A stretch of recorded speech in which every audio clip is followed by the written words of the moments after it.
Look in thy glass, and tell the face thou viewest. Now is the time that face should form another, whose fresh repair, if now thou not renewest, thou dost beguile the world, unbless some other. For where is she so fair, whose uneared womb disdains the tillage of thy husbandry?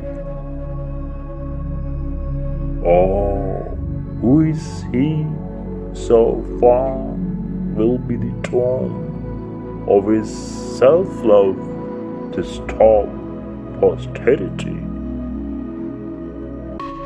Thou art thy mother's glass, and she in thee calls back the lovely April of her prime.